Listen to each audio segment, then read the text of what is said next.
Hi there. How are you doing? Welcome back, guys, of course, to Rule of Two Review, and welcome back to my new Q&A. So yes, you heard that right. We are doing another Q&A, which a lot of you probably know if you follow me on Twitter, because I always like to put the call out on Twitter and also on the Rule of Two Review Facebook page that I have for questions for new Q&As. And the last one I did was focused just on the Nintendo Switch. Before that, the one I did was focused just on the NX about a month or so before that October reveal of the Switch. And I felt that it was time that I do another one focused on just broad topics, which covers all things gaming, all things Nintendo and Switch. Of course, there are Switch questions, mostly Switch questions, and, movies, music, just other life-related things. It's a lot of fun to do that. You guys always ask me really good questions, and I got some great ones today. So I, of course, put the call out on Twitter and Facebook. Of course, as always, if you want to be a part of the conversation and questions when I do these Q&As, you are more than welcome to follow me on Twitter and Facebook. It's just Rule of Two Review for both of those things. And that's a great way to kind of interact with me. I am all over the place on Twitter, of course, but on Facebook, I do put the call-outs for questions, and it's great because on Facebook, people ask me longer questions because they're not limited to 140 characters, so that's always fun. But of course, this is a really exciting Q&A. I really wanted to get one last broad topic Q&A in before the January 12th Nintendo Switch reveal event in Tokyo, and then, of course, before my fantastic weekend where I will, this coming Friday, which is 2 days from now, I will be flying to New York City to, of course, play the Nintendo Switch per Nintendo's invite for me to be able to go and do so. So, I mean, seriously, the next 4 or 5 days are just going to be incredible for me. And I'm going to crap my pants playing the Switch this coming Saturday in New York City.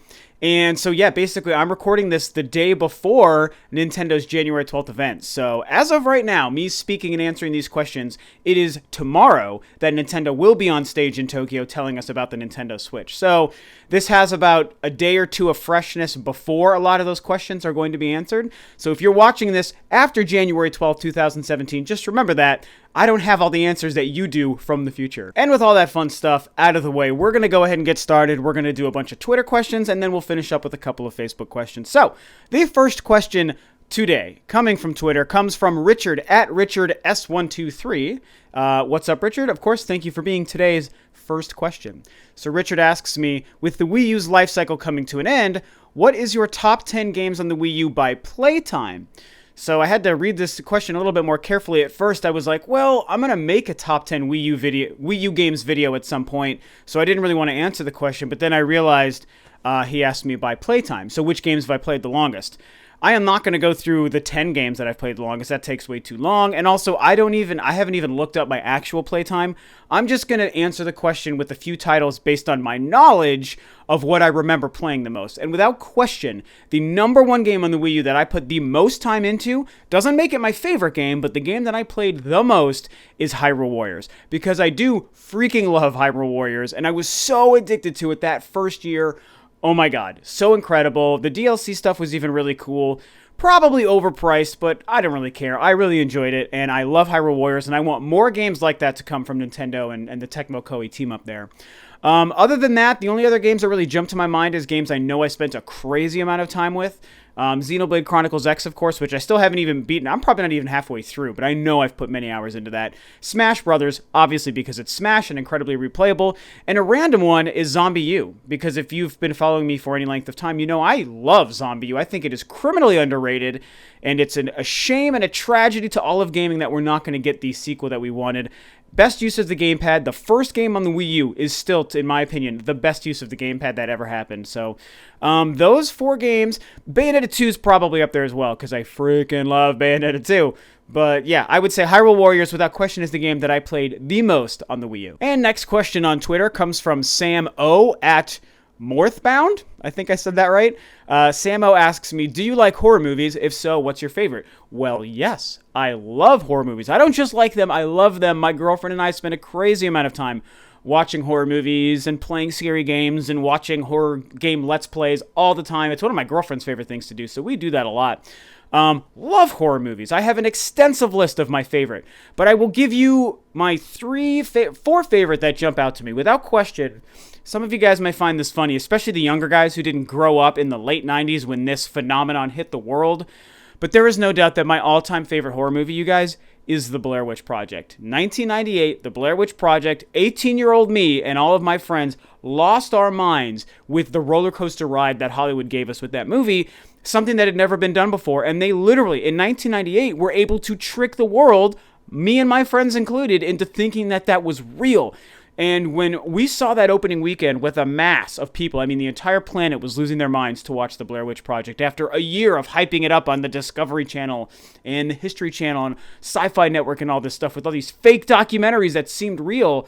And when we went to see that, it was like I watched video documented proof of some whack shit in the world. I was like, oh my God, I believe every ghost story I've ever heard. I believe every monster story I've ever heard. All of a sudden, witchcraft and rituals and all this stuff, it's real. I believed it for like a week until I got a phone call from my friend that told me the actors in the movie were on like David Letterman probably or Jay Leno. And I was like, no, the illusion is shattered.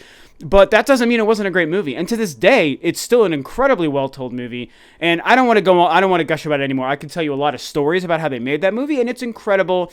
Without question, my favorite horror movie of all time. Other ones that are incredibly notable for me is Stephen King's The Mist, very underrated, excellent movie. It Follows, which came out just 2 years ago, 2015, right? Or 2016? Yeah, 2015, It Follows. Amazing movie, wonderful homage to the 80s, very creepy vibe. And also, of course, the classic 1982 John Carpenter's remake of The Thing. You can't mess with The Thing. The best use of practical effects ever.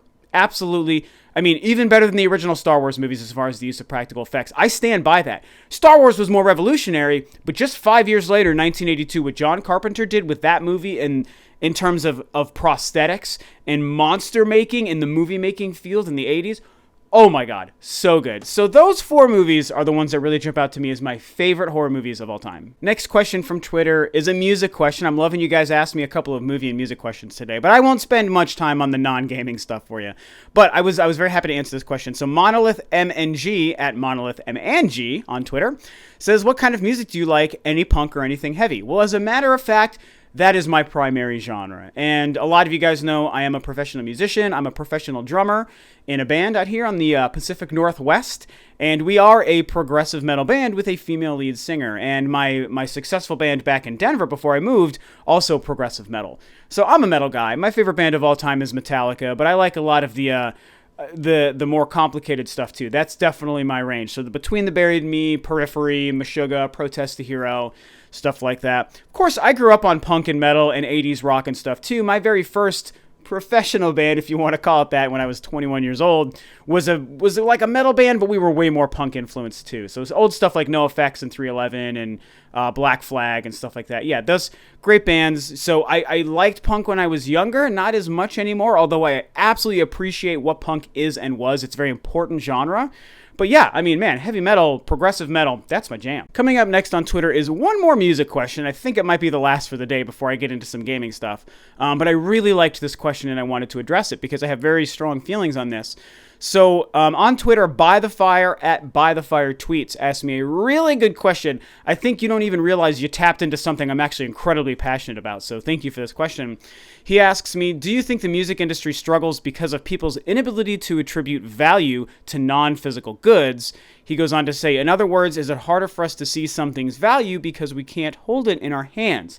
So man, that is a loaded question. And again, I have an insane amount of feelings and emotions towards this question. As a professional musician and as someone who grew up in the 90s when the music era was shifting and then through the turn of the century. So basically, the music industry struggles. The main question because of non-physical goods. I do think that's a huge part of it.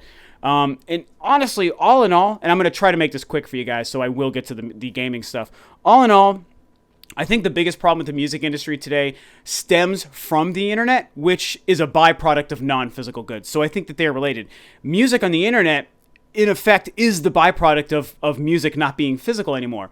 Because instead of buying CDs and cassette tapes and records, with the exception of collectability purposes, but just to actually own them to listen to your music on, instead of buying those, people are listening to music files. I do it. That's how I consume 90% of my music nowadays too. I have no choice. It's just the way to do it. And in a lot of ways, it's great.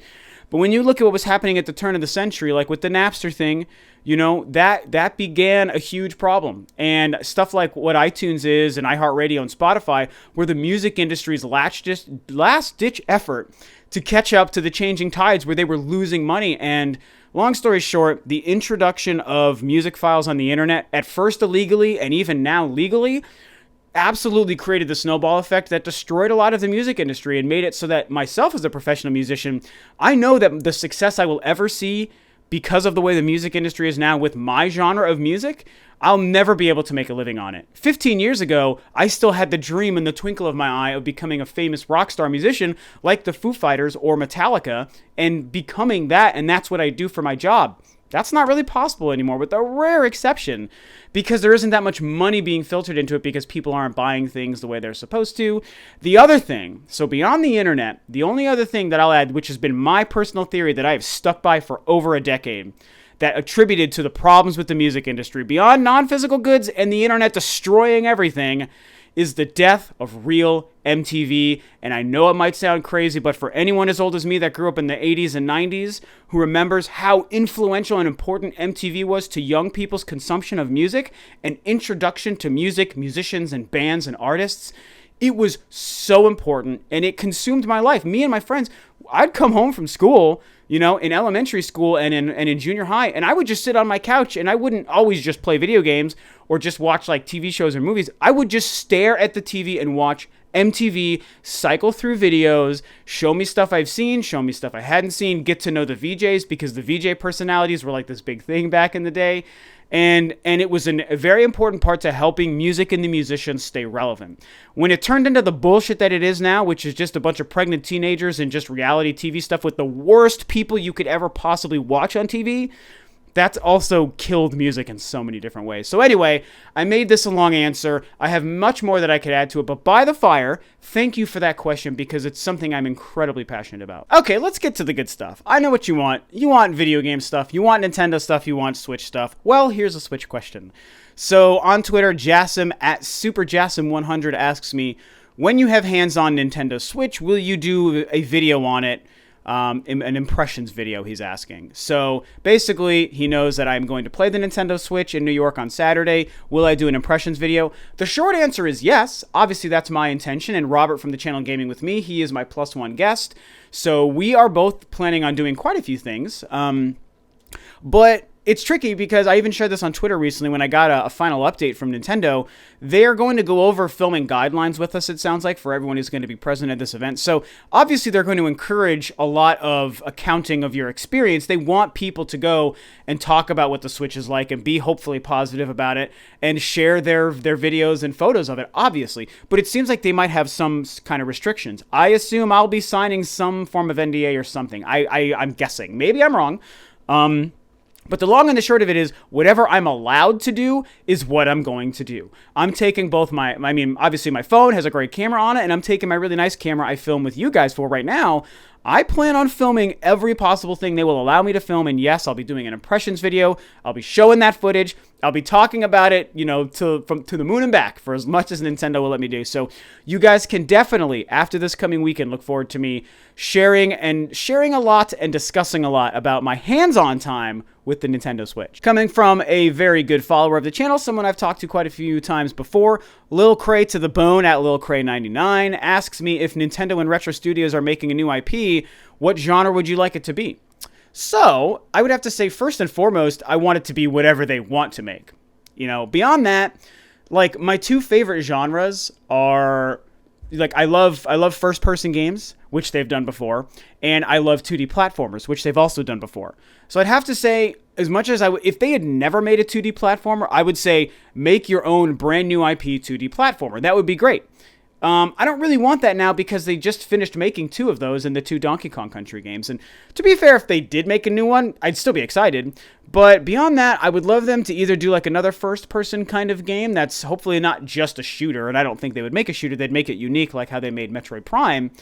Or just, honestly, nothing that fancy, man. Just a big open world, not so much open world, but just a huge third-person adventure. Really, that's what even more than first-person games, let me amend the first-person thing, because I love them, but it's actually just big adventures. I just want an adventure. I want a huge setting and a huge atmosphere to go in, and I want to just feel what it's like to exist in this big world, like what Xenoblade and Fallout and Elder Scrolls and, Zelda for a lot of times makes me feel. That's what I want. So I'd love Retro to do that first and foremost. A big atmospheric adventure game. All right, next question coming from Eslo21 at Eslo21. I assume that is a Legend of Zelda Minish Cap. Shout out to your name there. So Eslo21 asks me, what NES, SNES, N64, GameCube games do you want to see on the Switch Virtual Console that are not already on the Wii or Wii U's Virtual Console? And he or she goes on to say that they want like the original Batman game for NES, which is great, Tetris Attack, Clay Fighter, Pikmin. So, good question. It's tricky because I don't have extensive knowledge of the Virtual Console library, you guys. I actually don't buy a lot of stuff on the Virtual Console. I've bought maybe 7 to 10 games ever between the Wii and the Wii U's, which is really not a lot. That's just I bought like all the Metroid games, you know, and like Contra 3 on the Super Nintendo, Toe Jam and Earl. Stuff like that. So basically, to answer your question, I'm gonna skew outside the lines of Nintendo for a moment, because the stuff I want the most are actually not Nintendo games, because I actually own a lot of the Nintendo stuff I would ever want to play for all of these consoles. Believe it or not, I don't need to buy Virtual Console versions of them. So for myself, what I want the most are a handful of Genesis games, because I love the Genesis. We know the Sonic games. Some of the most ideal Genesis games would definitely come. And there's a couple of more obscure ones that I really want. Number one is Vector Man. Vector Man's 1 and 2. To my knowledge, those never came to the Genesis Virtual Consoles. Freaking give me Vector Man, because those games, especially that first one, was so good on the Sega Genesis, right at the ass end of the Genesis's life, man. Maybe even the last game for the Genesis we ever owned or bought, potentially. So good. Also, a really weird one that, oh my god, do I love. Kid Chameleon. Anyone who knows Kid Chameleon knows that game is wacky and super out there, like the best 16-bit games were, and it's awesome. The soundtrack is incredible. It was this 80s version of like future virtual reality, and this kid gets sucked into a virtual reality machine in an arcade, and these different masks give him different power-ups. It was a great game. That's like 10 out of 10 great game. Also, a really bad fighting game that I want just for memory's sake, Eternal Champions. Not a good fighting game, but again, I just have great memories of it, so I'd love to play that again. And randomly, I would like all of the old Mortal Kombats and all these different versions of Street Fighter 2. I love the old Mortal Kombat games. They're not like mechanically good fighting games, but I mean, obviously my memories of them are so strong. Mortal Kombat 2 is like one of my favorite fighting games ever created. So, and the Genesis versions were better than all the Super Nintendo versions, even after the Super Nintendo added the blood. So I would love Mortal Kombat 1, 2, and 3 on the Genesis. And I'd love, you know, like Street Fighter 2 Championship or Street Fighter 2 Turbo Edition. That would be freaking awesome. Beyond that, for GameCube stuff, I want Wave Race Blue Storm, I want Luigi's Mansion, and I want Pikmin's 1 and 2. That would be the best way to make me happy with Virtual Console. All right, coming from one of my favorite new people on Twitter, the GOAT at CEO of Greatness has been a really cool dude that we've interacted with on some Q&As and on Twitter quite a bit. Really, really good guy. So what's up, man? It's good to hear from you again. He asked me a couple of questions, some non-gaming ones, but I didn't want to overload this, so I picked just his first gaming-related question. And he asked me, would it help Nintendo to acknowledge the Wii U's failures when revealing the Switch? That's a really, really good question. And believe it or not, I would say to a small degree, yes. It's an example of one of the things that Nintendo doesn't do well that I think like Phil Spencer and Microsoft, for example, does do well, is Phil Spencer feels real and genuine and transparent in a way that makes people, and myself included, trust him, and I think that has aided Microsoft these last couple of years since he's been in charge of the Xbox division. Nintendo, as much as I love Nintendo and as much as I love my main man Reggie, they're not good at that. They don't skirt the lines of like genuine person and corporate business person very well. They always still, my favorite Nintendo people still feel a little bit more speaking from a corporate commercial side, and they don't quite straddle the line into feeling like, hey, I'm also just one of you. I'm a gamer. I know what gamers want, and like I feel this. Like they're more on like the corporate side, and I kind of wish that they weren't. And to me, being able to acknowledge in some fashion, like, hey, our last system, man, we loved it, we're proud of it, we tried, but it didn't work. You know, if they can get that across in some way and acknowledge, we know it didn't work, we're sorry it didn't work, but we know why it didn't work. And so we're going to help make the Switch, our new system, better for all of the reasons our last system wasn't.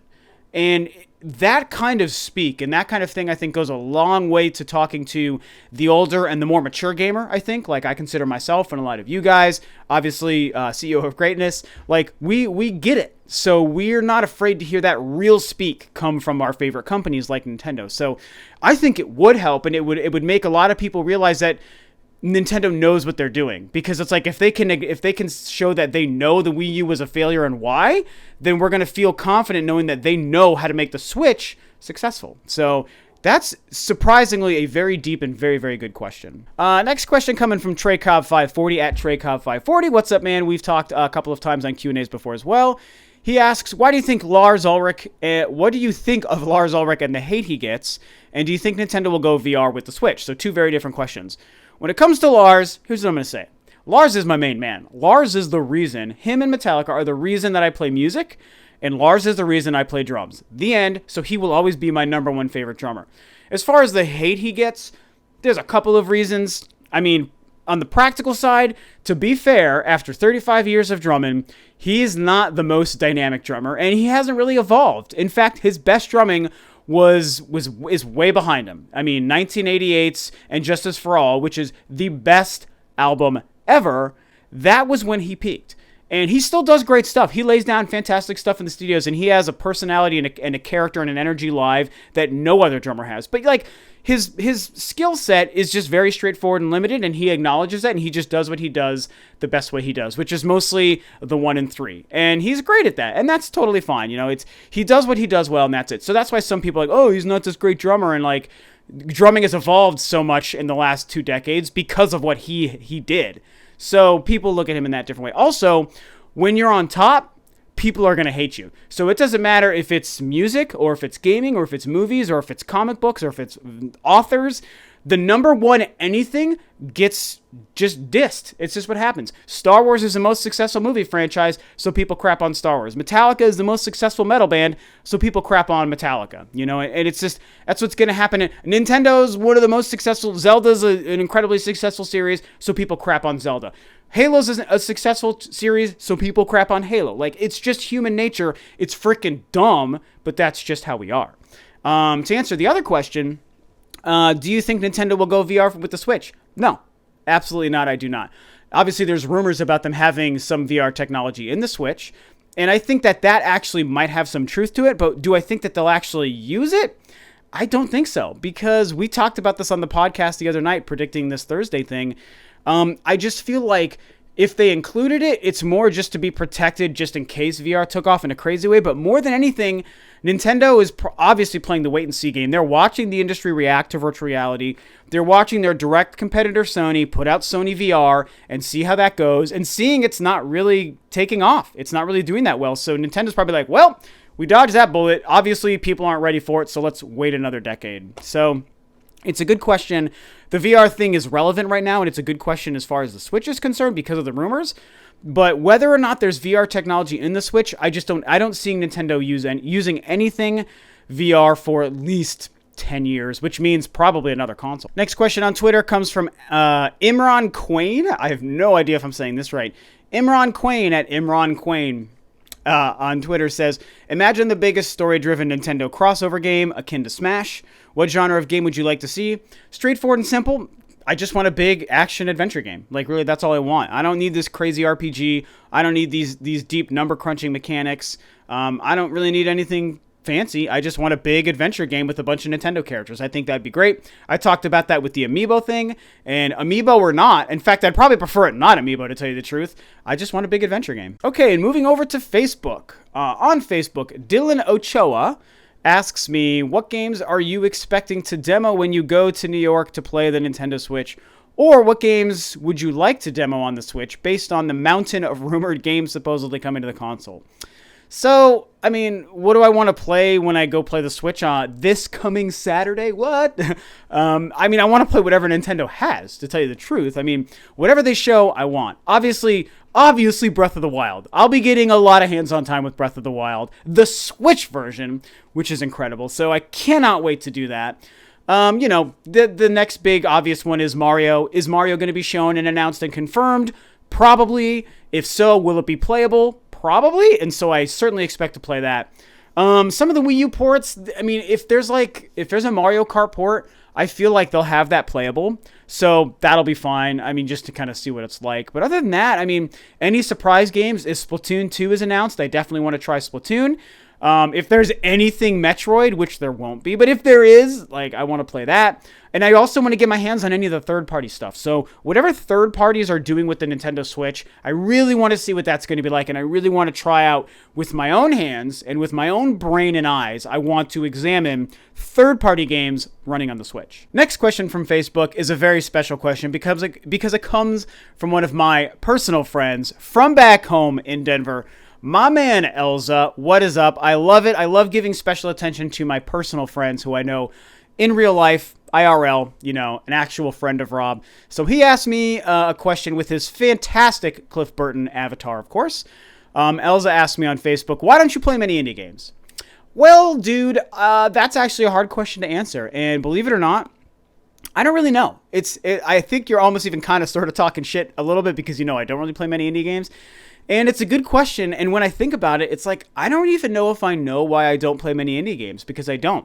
The closest answer I could find in my head, and it should be noted, I have nothing, like, inherently against indie games. I've actually played some awesome indie games, and there are some great-looking ones I still want to play, like Inside, for example, and Abzu, Song of the Deep. Those are some games that I want to play.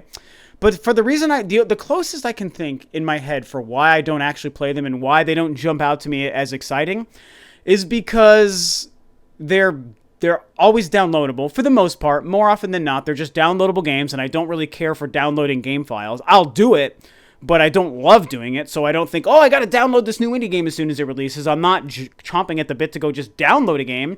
I want to own my games actually, physically, and for real.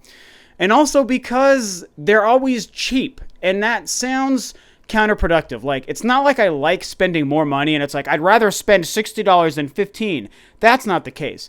But when I look at an indie game that's downloadable only and costs $15, the only reason the smaller price tag actually kind of pushes me away is because it reminds me it's just an indie game. It's just like a small experience. It's not this full-fledged, fully featured actual experience. Like I like my big epic AAA gaming experiences. That's just what I prefer.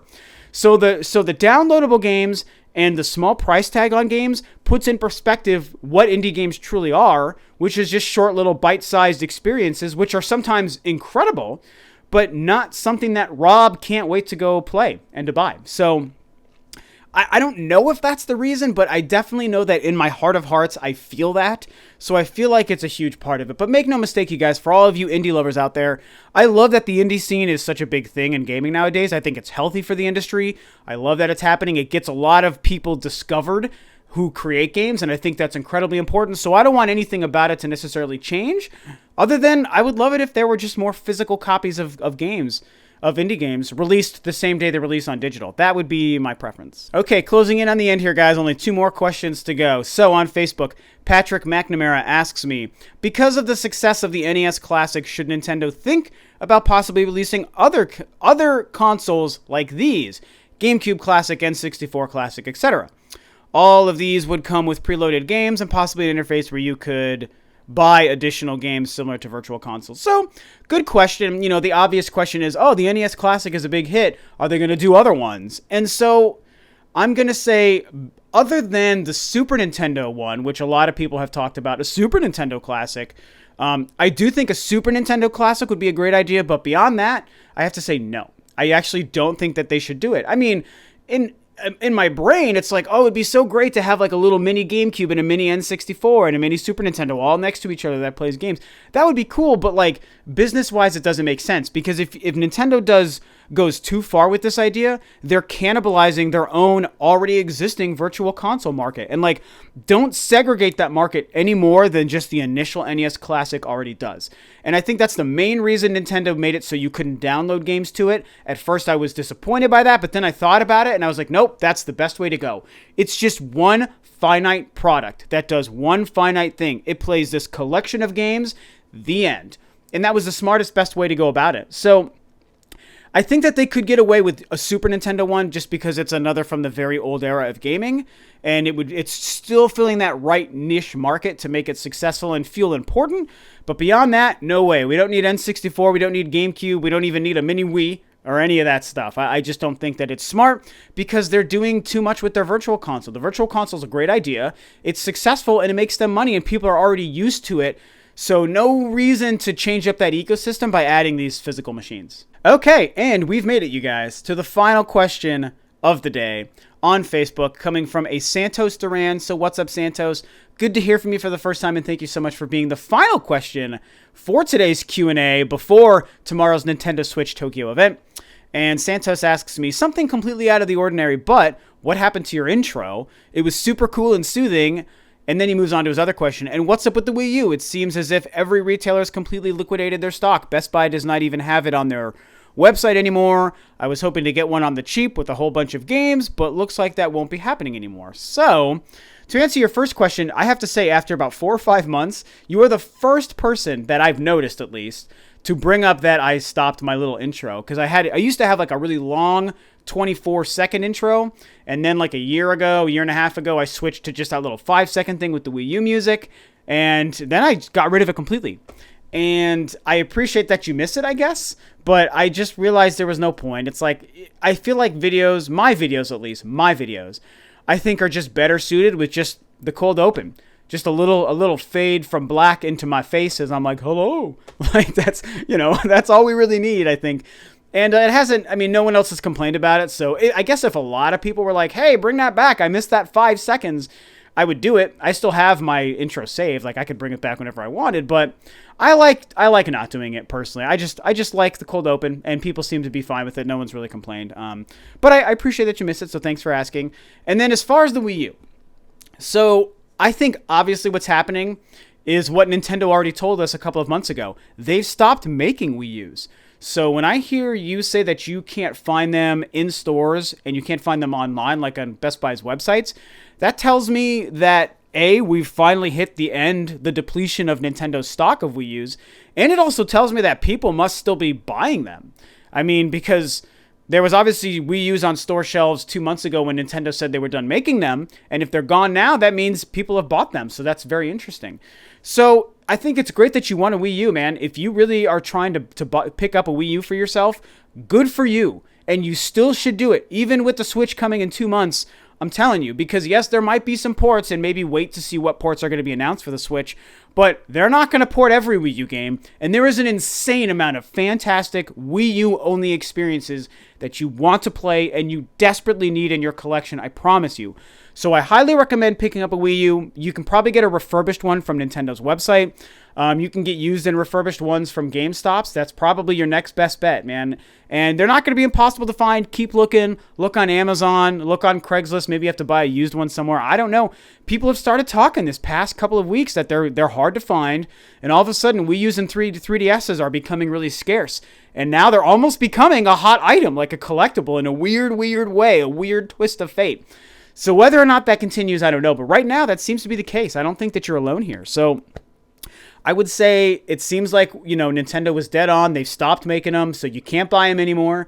And it's good that you're trying to find one. And I just basically want to say, stick with your search, keep it up, and find yourself a Wii U. Because yes, it was a failure, but that doesn't mean it was a bad system. It's actually a great system with awesome games that you desperately need to own. And so that's it, guys. Thanks for all of the fantastic questions. There were a lot more questions that I did not get to. I cannot answer everyone's questions, so just remember that, guys. Keep an eye out for the next time I do a shout out for a Q&A. Of course, it's a big weekend, man. You guys will get to check this out today, hopefully, and tomorrow before Nintendo's event. But tomorrow night at 8 p.m. my time and 11 p.m. East Coast time, and then at all sorts of different ungodly hours in the rest of the world, Nintendo is going to be streaming from Tokyo their event, giving us all the Switch details. So hopefully you guys enjoyed hearing me do this last-minute Q&A before then, where I could talk about a few things before Nintendo's given us some hard details about the Nintendo Switch. And then, of course, in just a couple of days, I'll be playing the Nintendo Switch in New York City, maybe with my man Reggie standing right next to me. How freaking insane is that going to be? So it's an exciting time, you guys. Let's be pumped for Nintendo and the Switch. Hopefully you enjoyed my answers to these questions. Share your own thoughts about all of these awesome questions that I was asked and talked about today.